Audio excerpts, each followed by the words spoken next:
Jack Dorsey पर आते हैं, क्योंकि जो उन्होंने आरोप लगाया वो तो बहुत ही गंभीर है। वो तो कह रहे हैं कि आप अपनी एजेंसीज का इस्तेमाल कर रहे थे, कह रहे थे रेड्स करेंगे, आप उनके लोगों को रोक रहे थे, आप अकाउंट्स को ये कर रहे थे, दबाव बना रहे थे। अजय आलोक जी, देखिए अंजना जी, इनका नाम है जैक डॉर्सी। ये हमेशा किसी न किसी के जैक ही बने हैं, आज भी किसी के जैक ही बने हुए हैं। आप ये बताइए, ये वही शख्स है जो 2020 से लेकर 2022 तक न सिर्फ भारत बल्कि अमेरिका, जहां की ट्विटर कंपनी है, ये अपने देश के कानून को भी मानने से इनकार करते रहे। Compliance was the biggest fault, और ये ट्विटर का सबसे खराब ड्यूबियस हिस्टोरिकल पार्ट है, जिसको खुद करंट सीईओ ने, एलन मस्क ने कहा कि the compliance with the law is very necessary of any country if you are doing business in. आप जिस देश में काम कर रहे हैं, जिस देश से रेवेन्यू कर रहे हैं, उस देश के कानून को आप मानने से इनकार करेंगे, जो ट्विटर ने लगातार किया 2020 से लेकर 2022 तक, और फाइनली 22 में जाके कंप्लायंस हुई।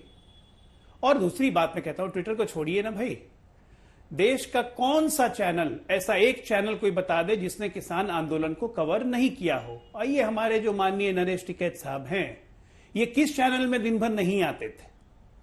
किसान वहां कैसे रह रहे हैं, सर्दी हो, गर्मी हो, बरसात हो, सबने कवर किया। वहां पे किस तरह से टेंट लगे हुए हैं, वहां किस तरह से रेफ्रिजरेटर लगे हुए हैं, वहां किस तरह से रोटी बनाने की मशीनें लगाई गई हैं, क्या चीज किसान आंदोलन में नहीं कवर किया गया?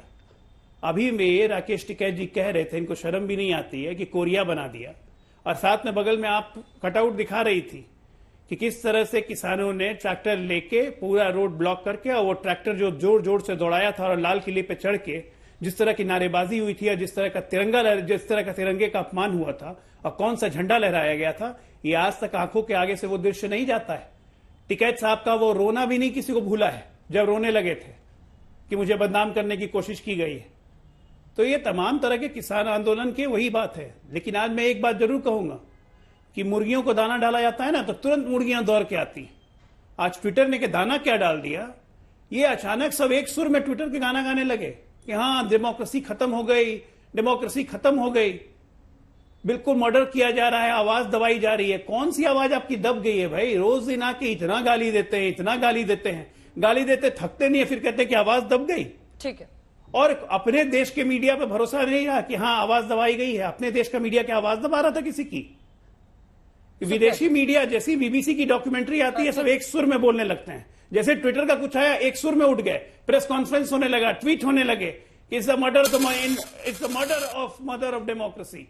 एक से एक ट्वीट, रणजीत सुरजेवाला भी खूब ट्वीट। तो अच्छा है, मुर्गी को दाना खाने का शौक है, ट्विटर के दाने खाइए। ठीक है, अब जवाब सुनिए। सुप्रिया जी, आपसे मेरा प्रश्न यह है कि आजकल अगर ट्विटर पर देखें तो कांग्रेस पार्टी और कांग्रेस पार्टी के सपोर्टर्स का भी अच्छा खासा दबदबा आप लोगों का दिखता है, जिसको जो लिखना रहता है सब लिखते हैं। लेकिन कैसे आप जैक डॉर्सी के तमाम आरोपों पर इतना कन्विंस कैसे है विपक्ष की पर्दे के पीछे लोकतंत्र की हत्या हो रही है, लोकतंत्र की हत्या पर ही सारा मामला आकर टिक जाता है? सुप्रिया जी।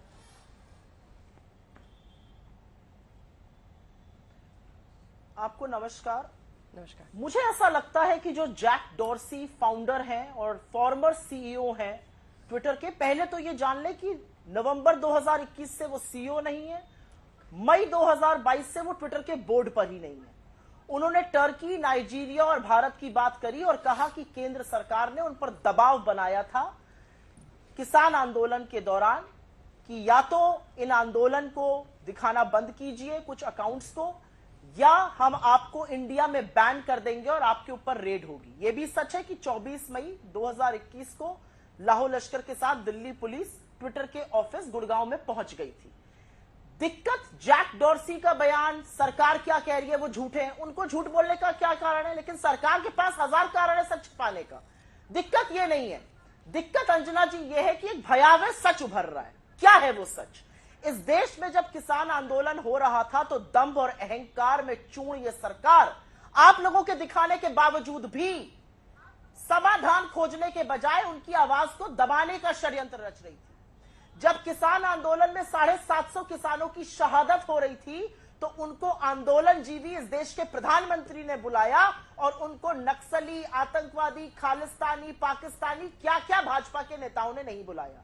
जब 750 किसानों की इस देश में शहादत हुई तो इन किसानों की सुध लेने के बजाय यूपी के मुख्यमंत्री कहते हैं बाहर से फंडिंग आ रही है। आप एक सवाल पूछ रही थी टिकैत जी से और आपने भाजपा के सामने भी वो सवाल रखा था। आपको याद है ना वो दिन, दिशा रवि 21 साल की एक क्लाइमेट एक्टिविस्ट थी, उसको सरकार ने गिरफ्तार किया था यह कहकर कि वो किसी टूल किट गैंग में शामिल है। उसको गिरफ्तार किया गया, बंगलोर से दिल्ली लाया गया, उसको जेल में डाल दिया गया। मुंह की खानी पड़ी दिल्ली पुलिस को जब उसके खिलाफ एक साक्ष्य नहीं मिला। मनदीप पुनिया एक पत्रकार था, उसको गिरफ्तार करके जेल में डाल दिया, मुंह की खानी पड़ी जब एक साक्ष्य नहीं मिला।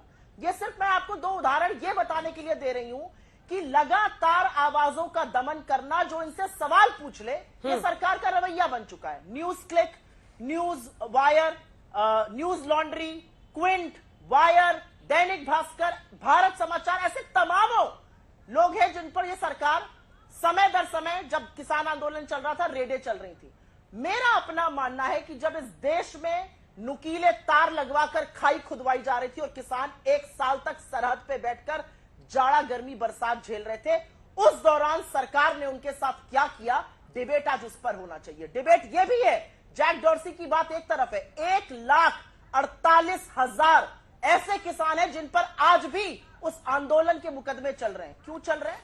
क्यों नहीं उनके ऊपर से मुकदमे हटाए जा रहे हैं? क्यों उनसे कोर्ट कचहरी कराया जा रहा है? और अगर वो इतने गलत थे किसान, तो मोदी जी ने अंततोगत्वा घुटने टेक कर काले किसान कानून वापस क्यों लिए? ठीक है, अजय आलोक जी जवाब दीजिए। मेरा अपना मानना है, हाँ, आप इस देश में अगर बोलने की अभिव्यक्ति की बात करना चाहते हैं तो आपको सुनने की भी अभिव्यक्ति होनी चाहिए। उनके पास झूठ बोलने का कोई कारण नहीं है, आपके पास सच छुपाने के 1000 रीजंस है।